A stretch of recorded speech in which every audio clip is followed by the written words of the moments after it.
Paper is such an important part in a brand's DNA. What is luxury? Yeah. We could just go on for hours on that one. For us, it's all about the new generation of luxury brands coming up. Luxury is about leadership. It's about being the best. Print is so resilient. We've always been referred to as the Rolls-Royce of the paper industry. I would concur. Thank you, Helen. My name's Dave Phillips. I'm COO of Paragon Customer Communications, and this is Paragon Sounds. Welcome, Helen. Welcome, Margaret. Thank you for spending the time with us today. Helen, just want to introduce yourselves? Yeah, thank you very much for having me. I'm Helen Brocklebank, and I'm the Chief Executive of Walpole. And Walpole is the association in the UK that looks after British luxury brands, and we're here to help protect, promote, and develop the business of British luxury worth £48 billion to the UK economy. There you go. Nice. Margaret. Hi, Dave. Thank you for having us. My name is Margaret Sweeney, and I'm Sales and Business Development Director at GF Smith. GF Smith is the world's most remarkable fine paper company, and we work with everyone from education to luxury to startups, etc. Nice. Well, thank you. So today we're kind of here to talk about the impact of print that has within the luxury space. So I thought, it'd be worth, what's your take on the state of luxury in the British kind of market and on the global stage? Yeah, so I'm really super excited to be talking about the role of print in luxury, because it's a subject that's really close to my heart, of course, as well as Margaret. All of us got skin in that particular game, haven't we?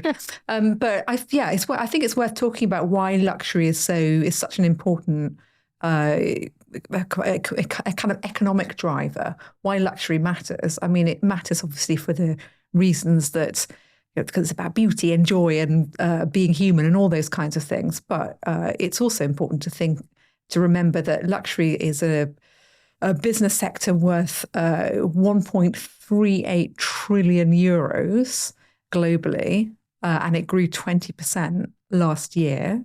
And a massive proportion of that is driven by a millennial or a Gen Z customer. So this, it's a kind of a huge economic force.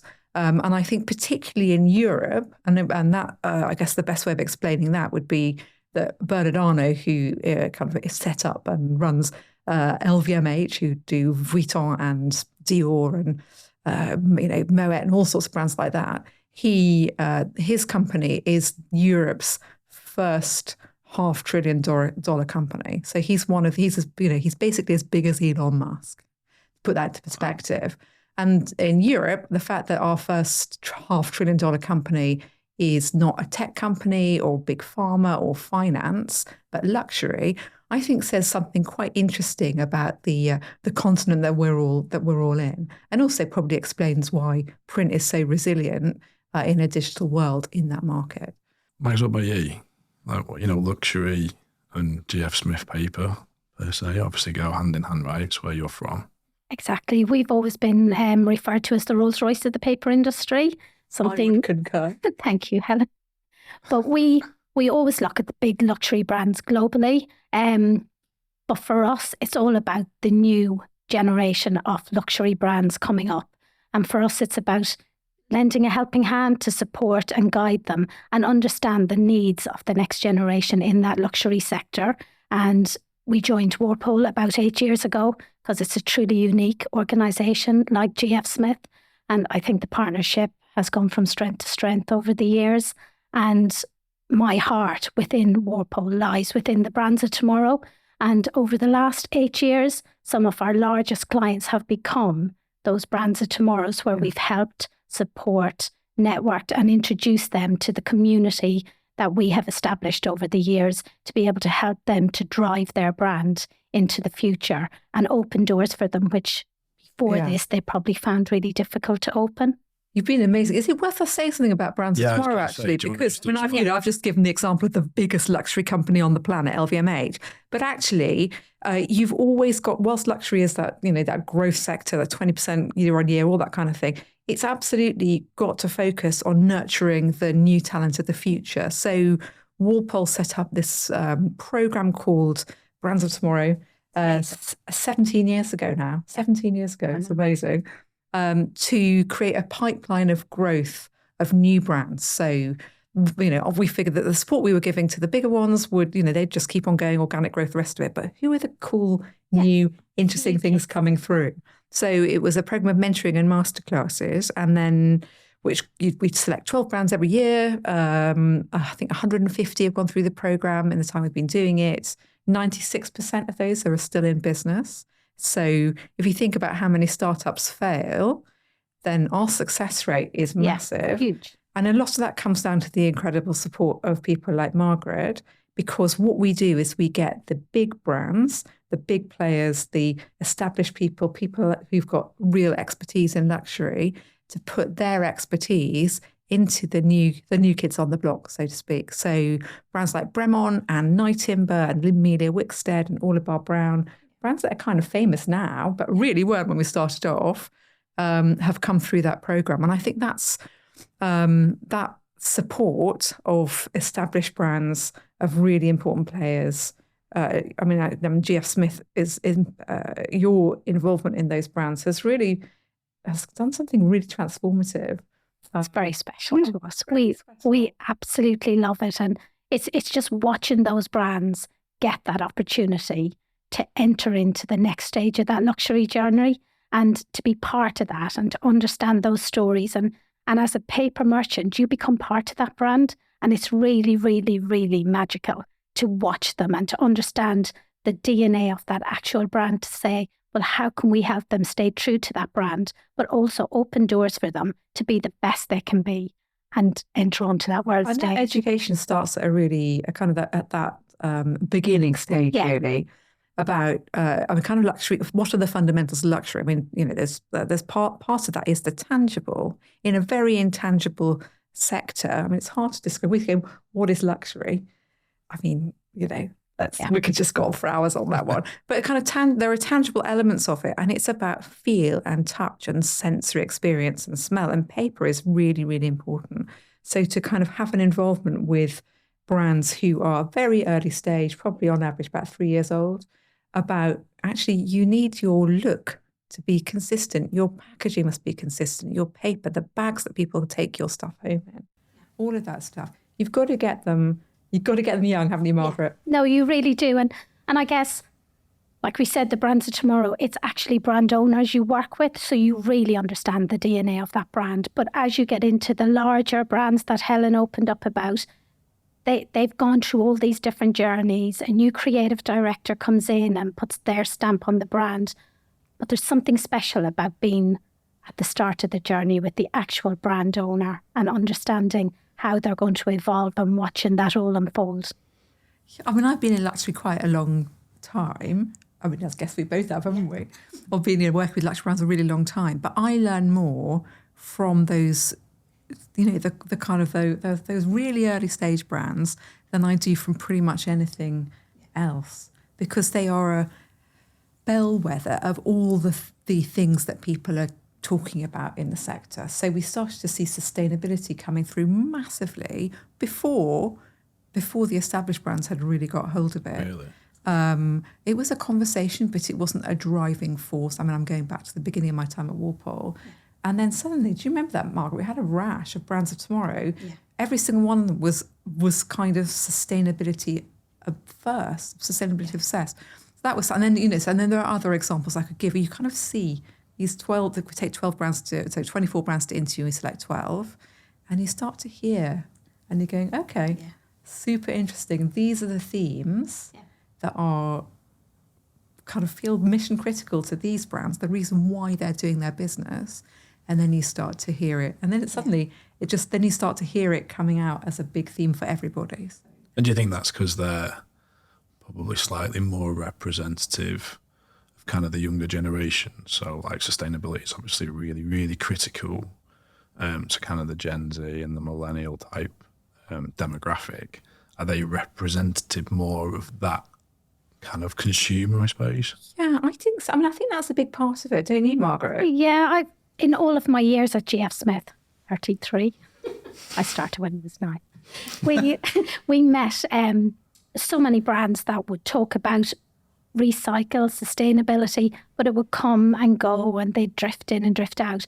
But in the last few years, it's here to stay. And again, Walpole, I think you noticed this and you were very familiar with what was coming through the next gen, but then you opened up your groups, your sustainability groups. And that was amazing because it was all these different brand owners sitting in a room with their brand teams talking about what sustainability meant for them. And we were part of all of those brands' journey to be the best they could be. And that was quite helpful as well. Super helpful. I think there is, I think, a really tangible sense now, and this didn't exist even in 2020, early 2020, that luxury and sustainability are one and the same. Luxury is about leadership, it's about being the best, and it's kind of thinking about the kind of broadest values, whether you're a small company, a small new early stage company, or one of the big behemoths, multi-billion-pound enterprises sitting in your swingy chair with your white cat.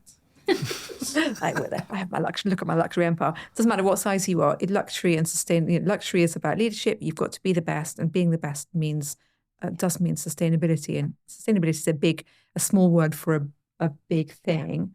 But so yeah, absolutely.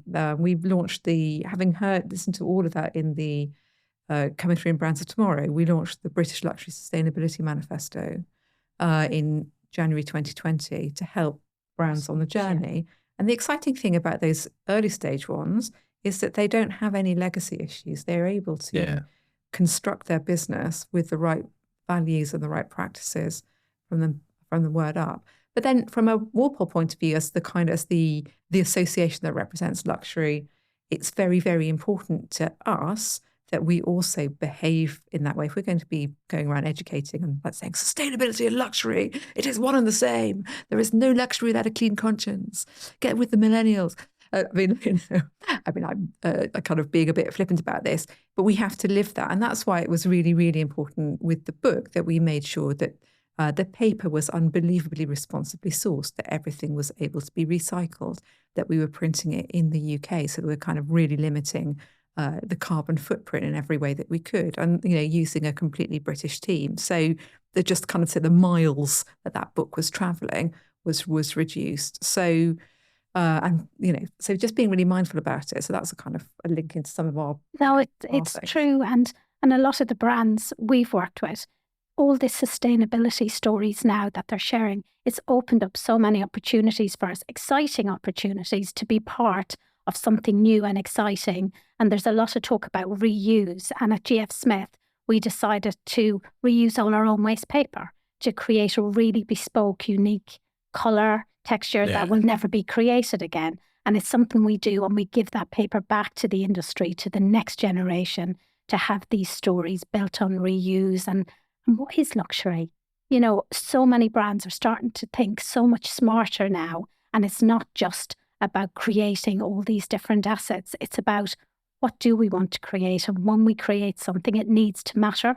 It needs to step up and represent us in a really special, unique way. And what lockdown did for a lot of brands was make them stop and think and really think smart about their assets, about, do they really need what's in their portfolio right now? And that was a journey we went on with these brands through lockdown, which was really, really engaging and really clever how they look at it. Challenging as well, isn't it? Because you really have to look at yourself. Yeah. Were you finding, actually, one of the things I've been dying to ask you for ages, when you have conversations with brands, particularly luxury brands, at all kind of different levels, are they now much more likely to ask you about the sourcing of your paper, sustainability, Absolutely. all of those things? What, kind of into the communities where the paper is produced? Yeah. What kind of things are they asking you? They'll ask everything. A lot of them will actually now want to go and see where the material is made, how it's produced. We as a company have been very lucky, and we were B Corp certified this year, which was a huge honour. But the magic about that for us was not about just wanting it as a badge.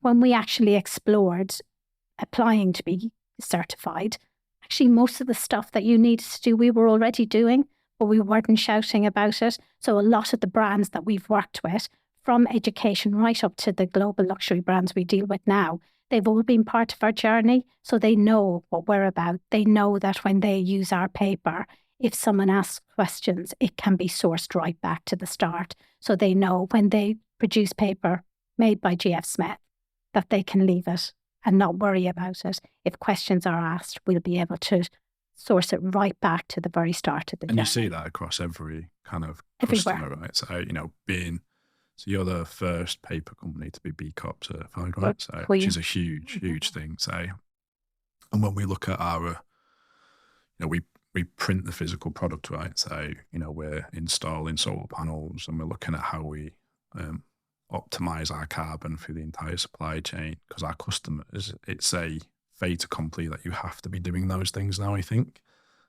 So we measure our carbon at every stage so we can tell you how much carbon's used in the production of the Walpole book, right? So that's really important right the way through, I think. So back to the brands of tomorrow, because one of the key things that I wanted to ask about that is, have you seen a shift, or is there a change in the way those guys are viewing paper as part of the luxury brand representation? I suppose that's to you. I think Mag's first. I think they view it the same. These brands of tomorrow's are not startups. They're brands right on the cusp of being the next large luxury brands. So to get to where they have, they've looked at everything. But what's really special is these people, this is their baby. Their brand is their baby, and they've looked at every single part of that journey. And like Helen said, they want to be the best. They want to be the best they can be. So they will look at paper, they will look at print, they will look at manufacturing, but they're very hands-on. Whereas before you would work with different departments within these brands. But what we are noticing is even the big global brands, the leaders of those companies are very hands-on understanding the sustainable journey of that brand, which is really special, really unique. Okay. Compared to how it used to be. And I suppose, what do you think about, the role of print in the luxury space, right? So we've talked quite a lot about the sustainable piece and the brands of tomorrow, but actually, for me, there's an emotional tactility to print, right? Which goes hand in hand with luxury, because that's what luxury is about.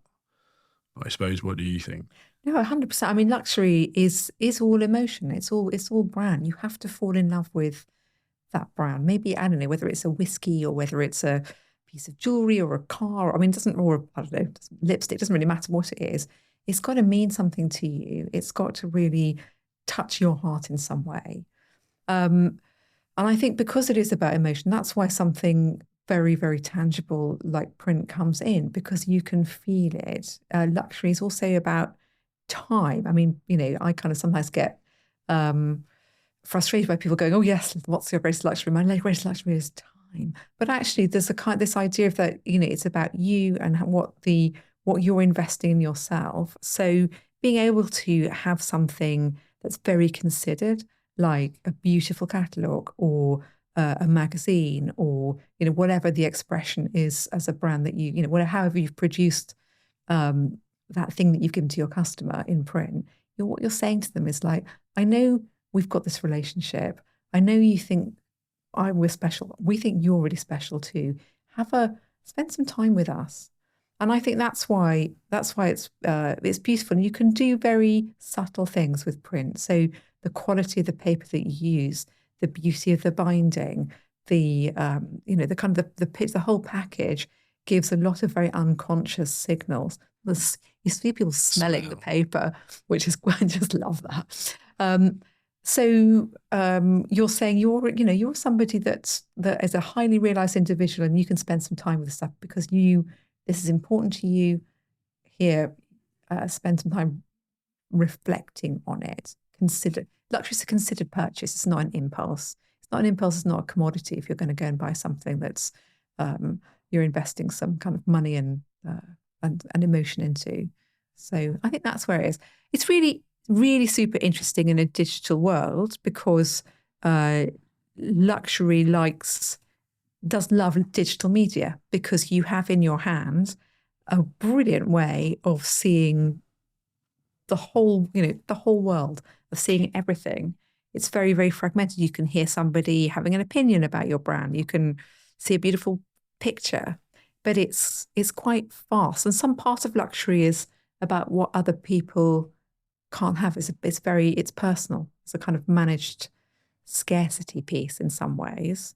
And print is a scarce commodity in a world of where things can be endlessly reproduced in medium. It's very private.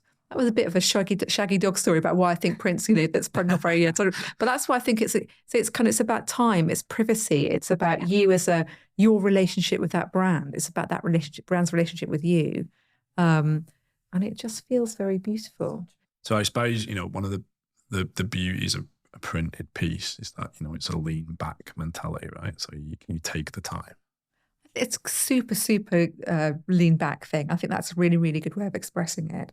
Art gallery catalogues are a really good proxy for what happens with a brand and a customer.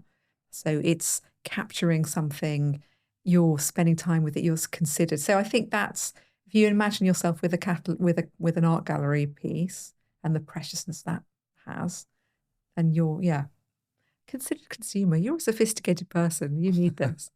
Max is definitely more sophisticated than that. No, just following on from what Helen has said, in a world where digital communication, if we allow it, can become so dominant, I personally feel there's nothing like that emotional attachment to when you hold a piece of paper in your hand, you can touch it, you can feel it, you can smell it, you can even hear it. And I just think there is no replica from that. So the digital and the physical form together are so powerful. We know digital communication, the reach, the speed is phenomenal, and we can't replicate that to the same extent in a physical form. But that physical form, it captures so many emotions and feelings, and paper has been used throughout the decades as a form of communicating love, happiness, sadness, etc. And it's also, if you look at how amazing pieces of art and technology was created, it all started with paper. The great speeches in the world were wrote on paper. It's such an important piece to emotionally engage, and after kind of word of mouth, it's the first storytelling medium, and luxury is 100% about storytelling. Yeah. Why do you fall in love with the brands that you do? It's because their stories enchant you and weave their magic around, and there you see it in a printed thing. But it's also about brands. So you, as a luxury brands, it's not the product is important, but the brand experience. And every single time you see something in print is a very, very tangible souvenir of your relationship with the brand and a reinforcement of the quality and qualities of the brand that you love. And it's a physical record of a brand's journey and their history and story. And I'm really fortunate to work with so many brands, but you become part of their DNA. Their DNA becomes part of you because you understand the journey and you understand the importance of colour and texture in their storytelling. And one of the most amazing British brands, Mulberry, they're okay with me talking about them. When I worked with Johnny Coco on the brand's rebrand and that special luxury green, the stories I learned about Mulberry are ingrained in me forever. And it was such a special journey to be able to see how Johnny came in as that new creative director and wanted to take the brand right back to its roots. And Roger Saul, who was the founder, we heard all about his story about him and his sister walking to school every day and passing a mulberry tree, which he sketched. And that is the mulberry tree that is used in all of their designs to this day. But Johnny brought the paper right back to the darkest green it could possibly be. And when we eventually hit it, we thought, amazing, we've done it. And then he decided, well, no, it's all about the tactility. I want it to feel like the leather of our goods. So it was then going on a journey with him about creating and embossing to create the feel he wanted for the brand. So paper is such an important part in a brand's DNA, in its colour, its texture, its storytelling, etc. So I'm very fortunate to work with some amazing brands to be able to tell their stories. I think it carries the soul of the brand much more ably than digital will. It is, we are in a multimedia world and we consume, all of us consume media in that way, or kind of consume information in that way. But the soul, I absolutely think, is kind of in the things that are, kind of are printed. Well, you think about the creators of the brand, right? So that they can you can control like how things are perceived, and there was multi-sensory elements with paper and print, I think, whereas if it's digital, depends on the device and the lighting and those kind of things, doesn't pop right. But it's that multi-sensory piece, which is what you get out of physical medium versus a digital medium. There's also kind of sense of high perceived value. I mean, like if you think about a novel or a book, you know, versus a magazine, you might end up, depending on what kind of book you're buying.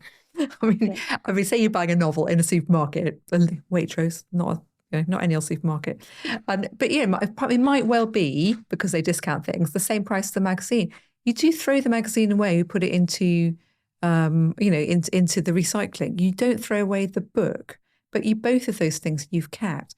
Digital is kind of out in your, it's ephemeral. It's transient. I suppose it's a bit like if you talk about luxury, right? So if you go to a restaurant and you go to a really, really nice Michelin star restaurant, you will get a copy of the menu and maybe signed by the chef, right? You're not going to have that if you go in to maybe a carvery around the corner, right? But that you will use, you will keep as a representative of that experience, right? And it will always mean something you hold in that thing. And, when you talk about brand and the paper and the experience, if you're spending a lot of money on something, there's craft that's gone into that. Anything associated to that brand then becomes part of your experience, and it extends and it extends and it extends. Yeah. So I mean, it's very durable in a lovely way. Yeah. It's an experience. It's an experience, and it's something to keep and remember. And if you look at the digital world we're in today, I worry so much. I always get my little girl to write a letter.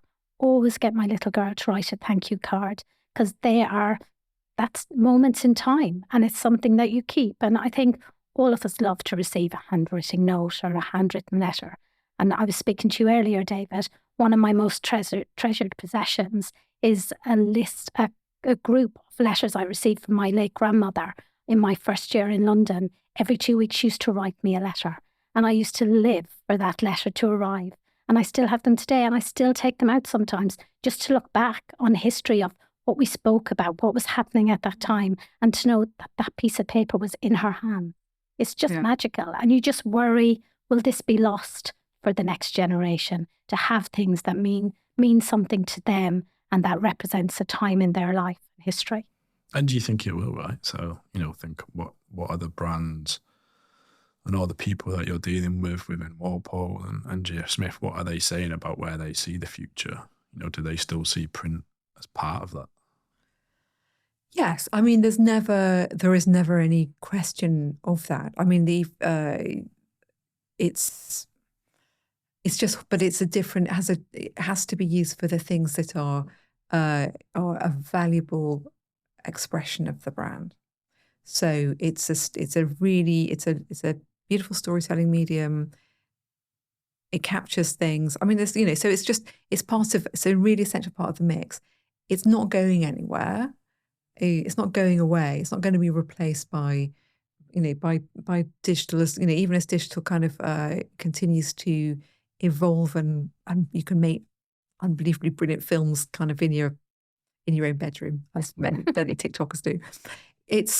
But it's about that tangibility, and I think that is such an incredibly important part of what luxury means. We talked about luxury being sustainability, luxury, what is luxury? And it is about something that means something. It can tell a story. It feels valuable. It's about me. It's crafted. It can, it captures the essence of that brand, and all of those things are are really easy to express in so many different ways with print, because it does so much. There's the tactility of it, it's the tangibility of it, it's the durability of it. What are you seeing from your customers? In the luxury end, who have you been working with that you think's done something beautiful lately? So I think, if I look at like what Luxury London does with kind of some of those kind of their magazines, whether they choose different finishing techniques, their print and the paper is really good quality. I think probably we do some art gallery books and some photographer books, and if you receive so one of those beautiful. things, you feel like you're getting a piece of art, right? It's a bit like a gallery exhibition book. So, you know, if you go to like the Saatchi Gallery, their graffiti exhibition, the book. Oh, the book was amazing. Amazing. It was like pop up, which every grown up adult printer loves a pop up book. But you keep that, you know, and you know that is luxury print at its finest for me.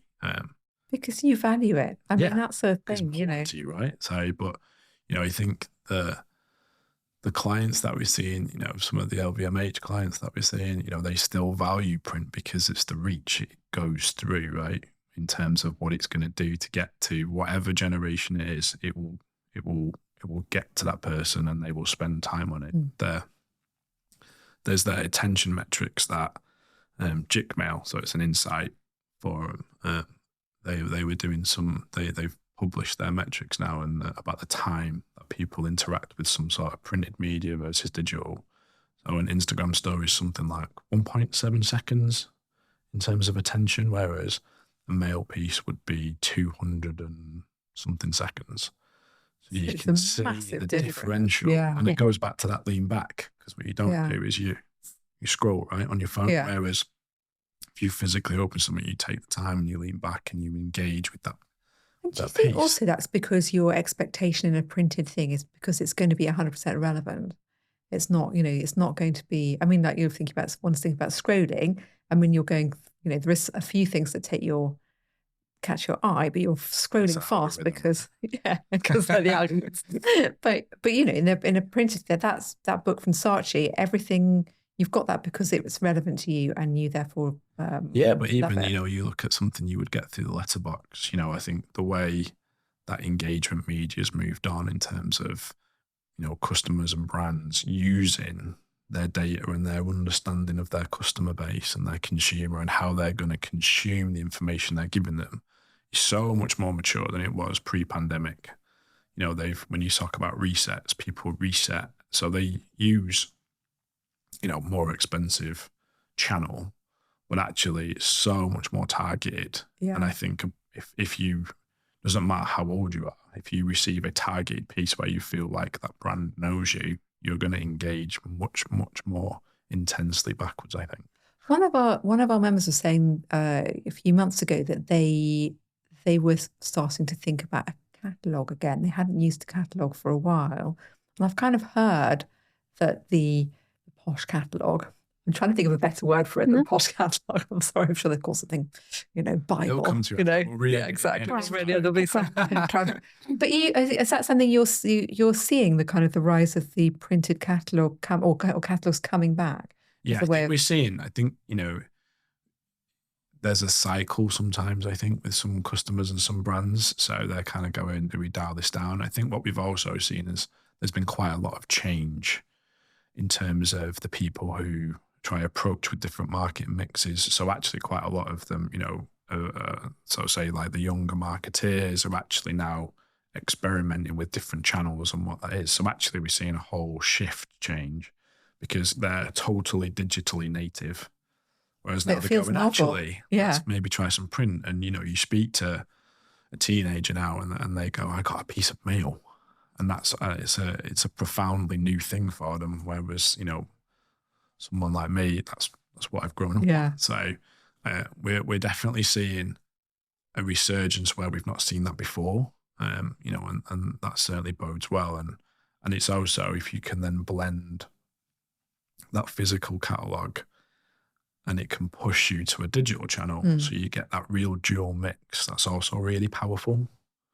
Because it's trying to get them to engage in a different way, or you know, subscriptions and you know that exclusivity that print can bring to that.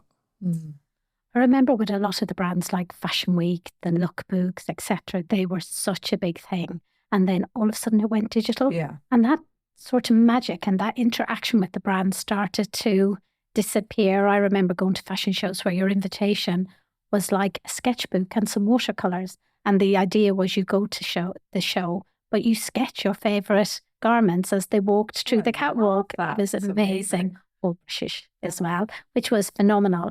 And I just think that's sort of magic. I think a lot of brands now are trying to think outside of the box, and they need to be different, and they need to be doing something more engaging.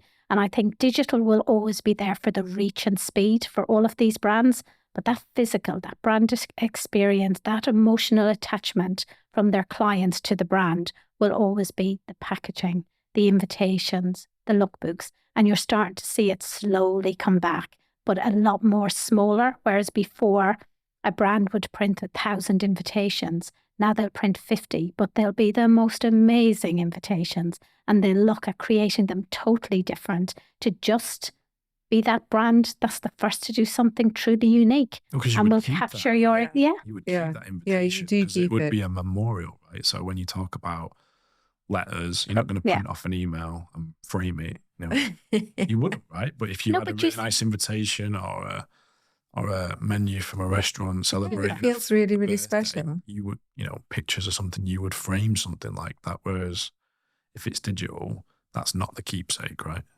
Yeah, you can't. It is designed, naturally designed to be ephemeral, isn't it? And to kind of where flick through your imagination as well.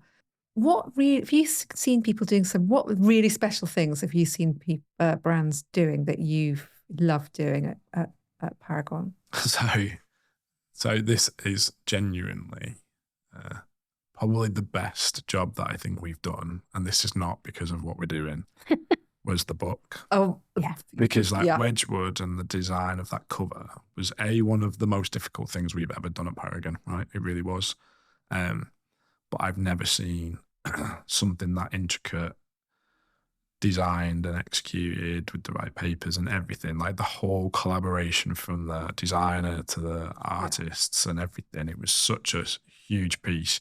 It's probably, and it genuinely isn't because we're doing this together. No, but I'm really pleased to hear you say that, because it's been really special. I mean, you probably won't be able to see it from here, but if anybody hasn't seen the book, you can see that this is it's embossed. Yeah. So the riff on, so where we wanted to, I've told you the story about what we wanted to do, because it was, I always talk about Wedgwood as being the father of British luxury, because he, in the middle of the 18th century, there he was, really frustrated because the last big innovation in ceramics was from China 1,000 years before with porcelain.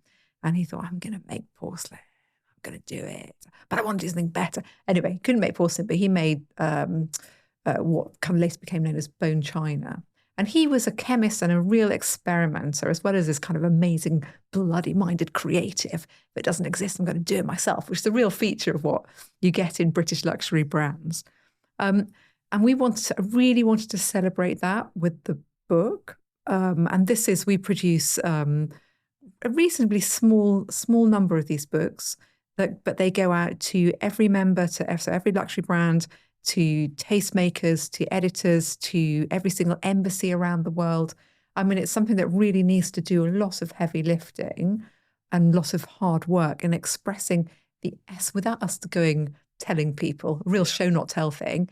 What is British luxury all about? I remember at the launch event, and everyone was just like, because last year's was really cool, but actually like at the launch event with this one, and especially with the signage. Yeah, there was a massive wow factor. Yeah.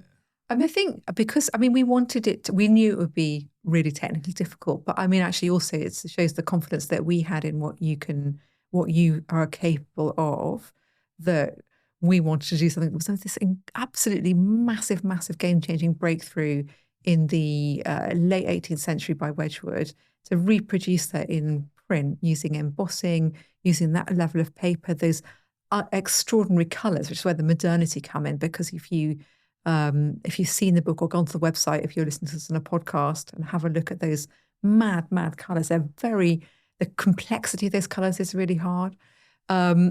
But to be able to, but you guys achieved something that took Wedgwood 5 years of experimentation in 5 months, which actually is a relatively long process, isn't it, in print, in the print world, to be able to deliver that. But this, we only do one book a year, so it needed to be something that would be so, carry so much of a story with just its cover, about the innovation and excellence and history and a kind of ambition and modernity as well. And innovation and game changingness is probably the words that I'm really keen on. And then people would want to keep. So, and it's been our most requested book as well. So we've had people say, please can I have every single one? Because there's 5 different colorways to show also that range of it. So it's not just the paper, the blind embossing and things like that. It's complex about it. Those colorways are hard. So thank you. I want to say a massive thank you for saying it's the thing that you're most proud of. It's so cool, but I don't think as an organisation we have captured what British luxury means in a way that's been so effective until now with this book. So there you go. We don't even need to talk anymore about print. We've done it now. Well, I can see an exhibition coming on how the Walpole Annual has evolved through the years because, like you said, that is a piece of art because the plates that were used to create that artwork must have been all hand engraved. Yeah. And that must have been an experience in itself to see that. Yeah, so maybe, Helen, that's an exhibition for the future and to hold those plates and to keep those plates as part of the journey to show how and a massive collaboration as well with J.F. Smith and Paragon. It made me really, really proud as well that we have the talent and the capability here in the UK, kind of homegrown, to deliver something like that. Pushing the boundaries. Because it is pushing the boundaries, and I think that's what luxury. Back to kind of what luxury is and why it connects to print. It's always got to be pushing and pushing and pushing and redefining the boundaries, working out what's new. How can I connect and make something magic? How can I deliver? And that reminds me of a journey I went on with another brand at Tomorrow, Savernake Knives. Oh, I love them. Amazing. They're a luxury knife brand. And I remember presenting to the team when they were a brand of Tomorrow. And I met with Laurie and Philip, who wanted to create colour into their knives and be able to make them bespoke. But it was becoming impossible because they had to buy certain amounts of the different colour perspex. So I said, let's use paper. And I know they probably thought I was deluded. And they went, Margaret, it's for knives that have to be handled, that have to be washed. I said, I know. So I shared stories of this company, Tom Studio, who had made their own pens, which was all of the Colourplan colours sort of stabilised by using resin. And it was a work of art. It was phenomenal. So Laurie was not going to be defeated. And he bought this machine and did all these tests. And we gave him some sheets of A4 of every Colourplan colour and our little Colourplan minis. And Laurie actually used the minis to send out to these celebrity chefs to pick their own colour.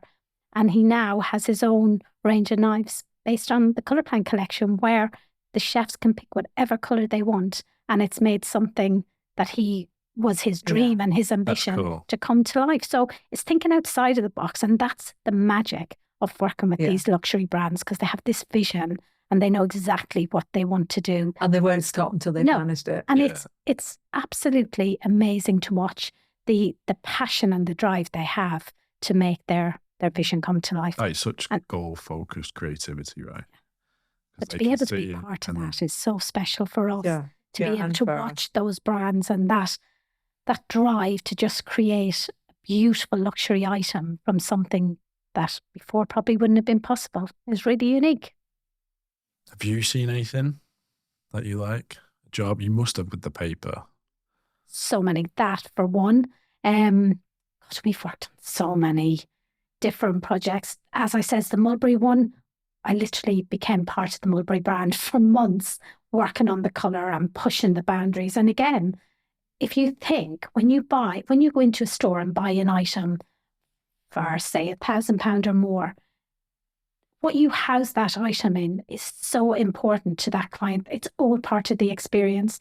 And what you don't want is for that client to go outside and for it to be raining and the dye of the packaging come off on their clothing. So it's such a huge journey you go on with the brand to create their own bespoke packaging.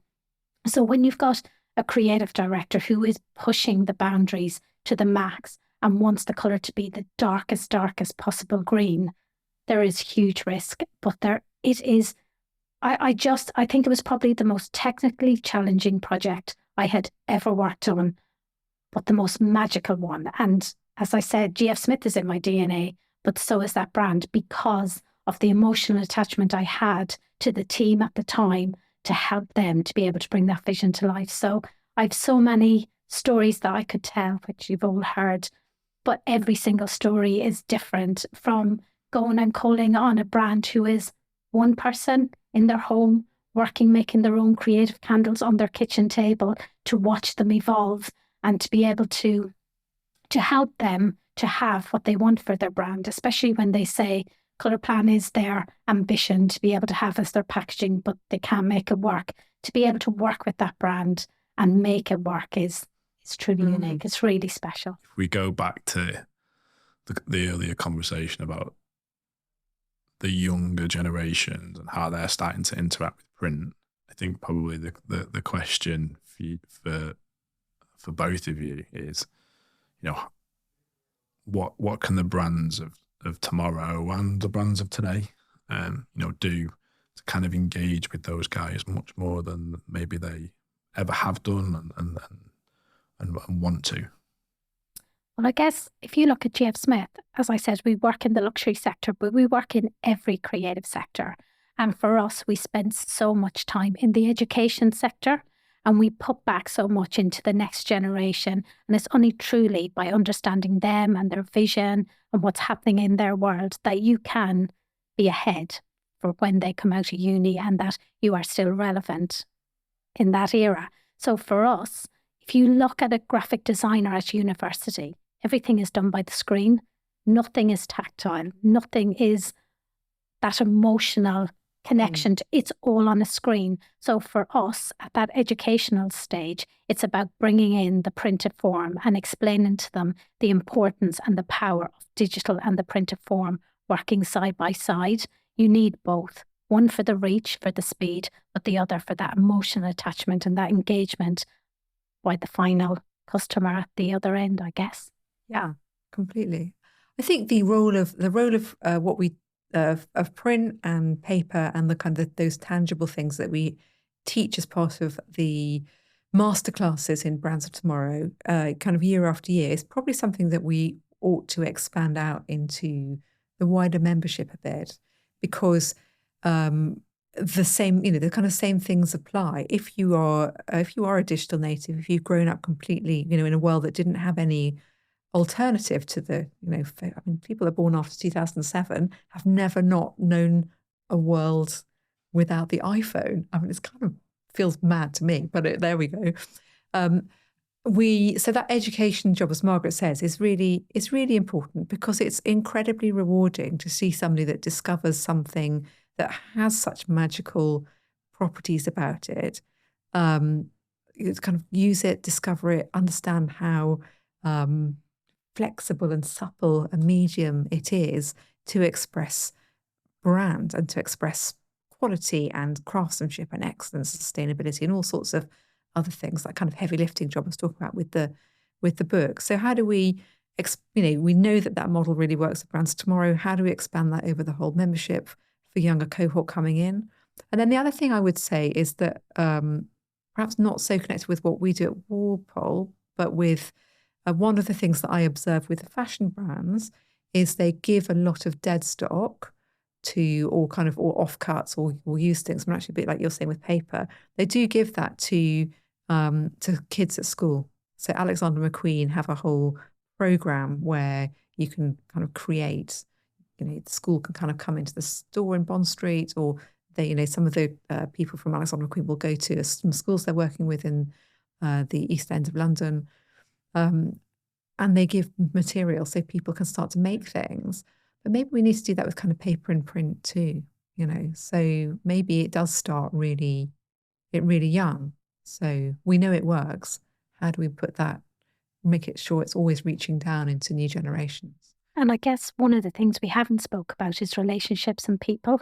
And I think they stand at the foremost of every single thing we do. And at GF Smith, we say, paper is our passion, but people are our foundations. And I truly believe that by building those communities and those support networks for the next generation, you're leading and you're guiding them and supporting them for the future. It's amazing. And it's one of the best organisations we've ever been involved in. And I say about the Brands of Tomorrow, but when you look to the future and you look at what people are looking at, that's where you find all that information. And we talk about the digital form at the moment, about that reach and speed, etc. But that reach through collaboration and working together and creating something really unique and really special, I think is so powerful. I mean, it's a bit of a cliche, but the whole is always so much bigger than the sum of its parts. I agree. So, and I think when we look at the awards that are coming up at the end of November, there's a category called creative collaboration, and you always see that really how people that created a relationship and work with another brand in partnership have created something extraordinary. It's been really interesting talking about this. It's been cool, right? Brilliant. Yeah, really, it's kind of, if luxury is about making the intangible tangible, and that's what print is. And that's the soundbite to end. Paragon sounds for sure, right? Perfect. Thank you. Thank you very much. Thanks, everybody. Really appreciate you taking the time out of your day.